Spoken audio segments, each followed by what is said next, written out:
to your butt looking good.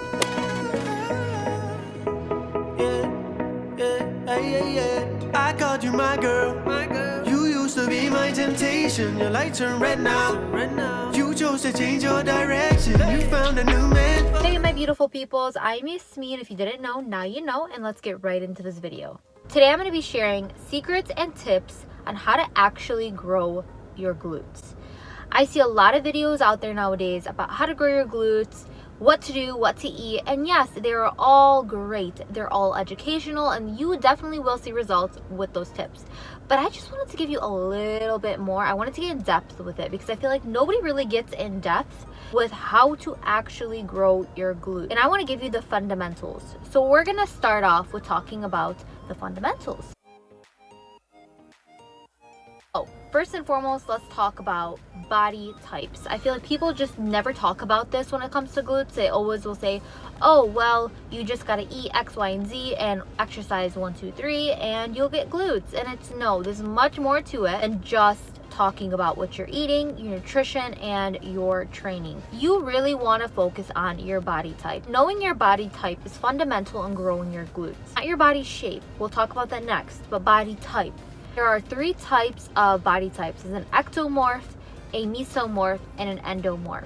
An ectomorph is somebody that is naturally petite, very thin, and it's harder for them to put on weight. You have a mesomorph, somebody that can put on weight easily, but also drop weight easily and gain muscle, lose muscle. It's kind of balanced. Next up, you have an endomorph. An endomorph is somebody that is relatively bulkier. I don't want to say the word bulky. I don't like the word bulky. They're more curvaceous naturally.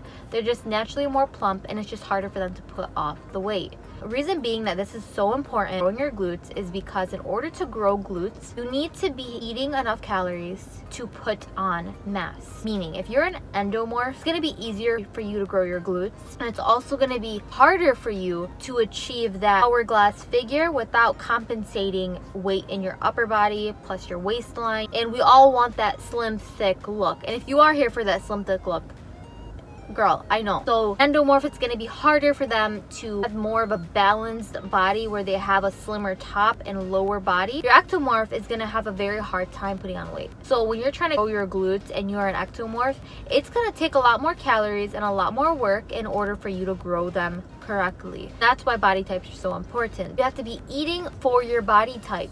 Your glutes are going to develop accordingly. Nobody really talks about the body type. They just throw some random before and after pictures, but everybody's different. Don't think of the body that you have because you're eating healthy, consistent diet, or that you train a certain way. Think of your genetic body. Think about when you're growing up, was it easy for you to put on weight growing up as a child, or was it hard for you to put on weight as a child? Were you normal? Were you always normal?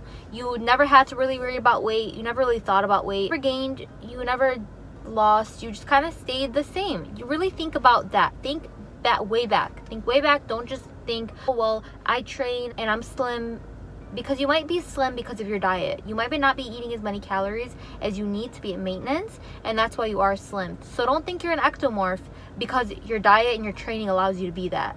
Think about your genetic pool. Think about what you naturally are. Then we're going to go ahead and get into body shape. There are many different types of body shapes. So you have things like your hourglass shape, your pear shape, your apple shape, your square shape, and so on. So if you are naturally an hourglass shape and you're trying to get that look, that hourglass look, that's going to be easier for somebody to achieve when they have an already built hourglass shape, genetically speaking. But if you do not have an hourglass, do not think that you can't achieve that look. Remember, if you have an hourglass, it's going to be easier. If you have a pear, it's also going to be easier to develop your lower portion. And if you have a pear or square, it's going to be a little harder. It's still attainable and achievable. So just don't lose hope and think that, oh, my body shape isn't caught up for that, or it's not met up for that. You can do it and you can achieve that goal. Going into that, we're going to go into our next tip, which is training your overall body. Training your glutes is very important, but also training your other body parts is also very important. Say you have a pear shape. Training your shoulders is going to give you broader shoulders. So it's going to give you the illusion of broader shoulders, more narrow waist, and wider hips. It's the illusion that we are trying to achieve.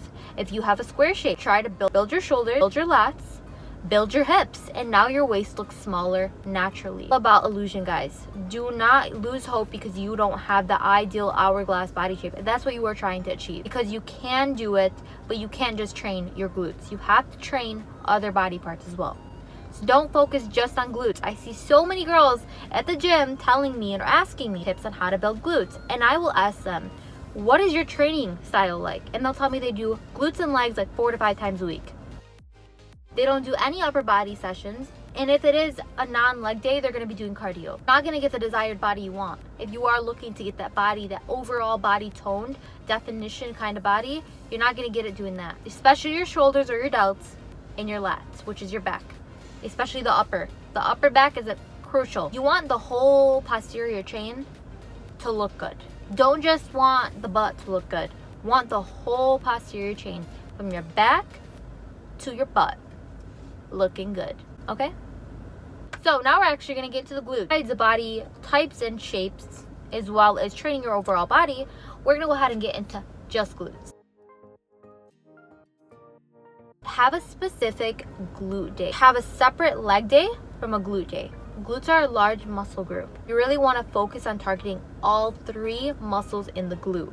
So really just take one whole day dedicated in your workout routine to focus in on glutes and really get those bad boys pumping. Because trust me when I say the pump is what we want. And when you are training just glutes, you feel that pump. I hate training legs and glutes together. Like my quads take over, and then I get so frustrated because I can't turn on my glutes anymore, which is going to get us into our next tip. Activation, guys. Activate your glutes. I neglected activation for 2 years. You are waking up those glutes. You will feel a difference in the way your glutes feel during the workout. Trust me, I used to neglect it. I was quad dominant at one point in my life. I neglected quads for quite some time now because I was so quad dominant, which I regret. But I was quad dominant, so I never used to activate my glutes, and my quads would always take over. And I hated it. I just didn't feel my glutes. And I would never understand why girls would be like, oh yeah, the glute pump. I never really understood it until I started activating my glutes. And that can take from anywhere from 2 to 5 to 10 minutes to really get your glutes woken up. So when you perform your exercises, you're gonna really feel them, okay? So do not neglect activation workouts. When you are training glutes, always remember that there are 3 muscles in your glute. Sure, you are targeting all 3 muscle groups of the glutes, and that's why I like to separate my glute days, because I'm really focusing on all 3 muscle groups, such as the maximus, medius, and the minimus. So your maximus is the way I like to look at it is your heavier compound movements, such as hip thrust, deadlift, squats. Focused on just glutes, it's going to be targeting the bigger portion of your glute. Then you have your medius and your minimus, which are your smaller muscle groups, which are more around the hip region of your glutes. These should not be neglected. Don't think that they're the smaller ones and they should be neglected. Targeting all 3 muscle groups is really going to give you that butt that just like, it's perfect, it's full, it's voluptuous, it's all around perfect, and that's what you really want to focus on. You want to focus on targeting all 3 muscle groups, so you're not neglecting one. So if you ever see a girl that has wide hips naturally, if she were to go and just train her medius and minimus, she's gonna look flat from the side. She's not gonna have that plump because she's missing out on the maximus. Same if you have a girl that only trains her maximus, neglecting the wide glutes are not gonna give you that illusion of an hourglass shape. So don't neglect any muscle of the glute. Get all 3, target all 3 of your muscle groups. We're gonna go ahead and get into compound movement. Guys, stick to your compound movement. Don't go on Instagram and see these girls with these fancy exercises doing a bunch of weird stuff in the gym that you don't really see often at the gym. Go to the gym, I don't see those fitness models at my gym. I don't see girls that are training and doing all these accessory movements and they look like they're coming out of a circus. No, it's your compound movements. You'll see the biggest result. If I were to go and train accessory movements every time, I'm not focusing on my bigger muscle groups. I'm not focusing on my heavier lifting sessions, and I'm not optimizing my glute growth. You're actually taking away your chances of growing bigger by doing so many different weird exercises. Your compound movements such as hip thrust, deadlifts, and squats. those are going to be targeting not only one muscle group, those are going to be targeting multiple muscle groups in your body. You're getting the biggest bang for your buck. Not neglect compound movements. Now, with compound movements comes progressive overload. That's the next topic. Progressive overload is exactly what it sounds like, progressing in your overload. Meaning, when you go to the gym, each week you want to try to up that weight. You're progressing. And you're overloading with the weight. So every time you go into the gym, write it down on a paper, put it down in a notepad, your phone, whatever you got to do to remember that number. The next week you come in, you want to try to up that weight. That's why they have deload weeks, because after a certain point, when you lift to a very heavy amount, you also don't want to strain yourself out. So you want to deload a little bit, the course of like 6 weeks, deload, do more hypertrophy training instead of like heavy training. Go ahead and allow you to continually overload your weights. This is gonna give you actual results. Progressive overload is crucial. And also, don't always switch up your routine. Going to the gym every day and switching up what you're doing, you're not able to progressive overload. You don't know what you're doing the next week. You're not sticking to this consistent routine. You're not able to squat 10 pounds heavier than you did last week because you're not doing the exercise anymore. Try to stick to a routine for 4 to 6 weeks, and then you can maybe go ahead and switch it after that. I've gone into the gym multiple times and I see people just on their phones or they're lollygagging around and they're not really focusing on the workout itself. I hate when I see people doing that because I feel like I want to just hold them, cradle them, and show them like what it really feels like to go to the gym and actually get a good workout in. When I'm at the gym, I put my headphones in, zone out. Mind to muscle, mind to soul, I am in my zone and I am pumping out my workout. I'm not focused on anybody or anything. Just me, myself, and I. And that feeling is amazing. Actually getting in the zone and focusing on your workout is gonna allow you to also grow your glutes. When you have mind to muscle and you're hip thrusting and your mind to muscle is there, you're able to feel your glutes and engage your glutes a lot more, and you're gonna feel a huge difference in the way you train, and then you're gonna also see a huge difference over time. So remember, mind to muscle. You can't grow physically if you don't grow mentally. So mind to muscle. The last tip I'm gonna leave you with today is to actually eat, guys. I hate when I see girls that think going into fitness, undernourishing their bodies, and eating in a caloric deficit that is not even attainable for a child is healthy. Like a stigma around it that you have to undereat and just eat less and shrink. Shrinking is key, and it's not. I am so happy to see that nowadays working out and gaining weight, putting on muscle, being in the gym, being in a weight room is more normal, and it's actually being pushed a lot more than how it was in the past. I absolutely love seeing that. But there are some people that still are stuck in that mentality of, when I work out, I'm gonna eat less because I'm trying to lose weight. And if I'm gonna be working out and I'm trying to get to my goal, then all or nothing mentality. You can't work out and eat. They either have to work out and not eat, or not work out and eat. Such a bad mental place to be in when you have that kind of thought process. So just remember, to grow your glutes, you have to be eating in a surplus, and also gain muscle if you're trying to if you're being at maintenance, or if you're eating in a slight caloric surplus. You don't have to gain all this weight around your whole overall body on size in your glutes. You can eat at maintenance and still put on a nice size in your glutes and develop beautiful glutes. So don't undereat, but you also don't have to overdo it and eat everything in sight just to get a pair of glutes. That's not how it works. Learn what you need to eat in order to maintain or grow a little or put on weight a little. If you want to grow those glutes, you do have to be eating in a slight caloric surplus or at maintenance. With quarantine going on, it's kind of hard to follow every single one of these tips. For example, progressive overload.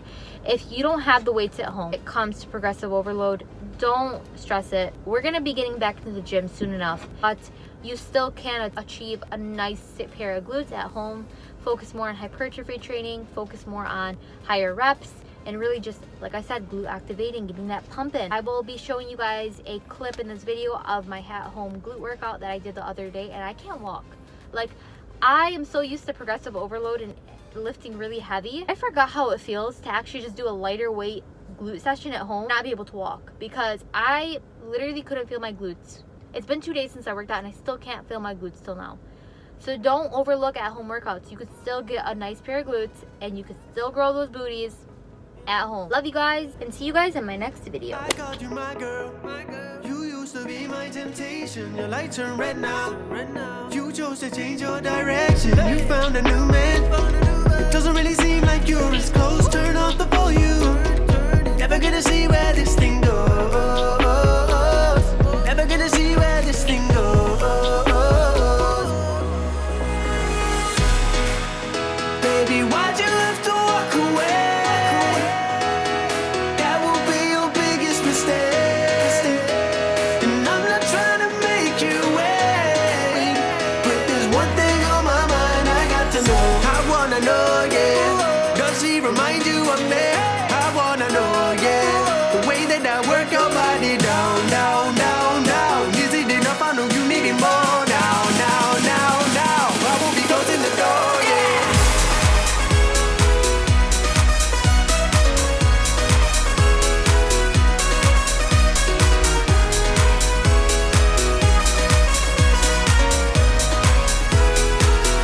Hey, yeah.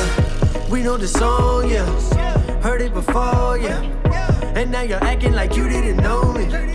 So why you gotta act so reckless? Why you gotta act so reckless? I see you on your Instagram with your man. You know that you can replace me right now, now, now, now. You know that you can replace me right now, now, now, now. Ooh, ooh, ooh. Don't let up, calling up, be the one showing up. I blacked out in my range like you didn't even change it. Baby, why'd you have to walk away? That will be your biggest mistake. And I'm not trying to make you wait, but there's one thing on my mind I got to know. I wanna know, yeah. Does she remind you of me? I wanna know, yeah. The way that I work your body down,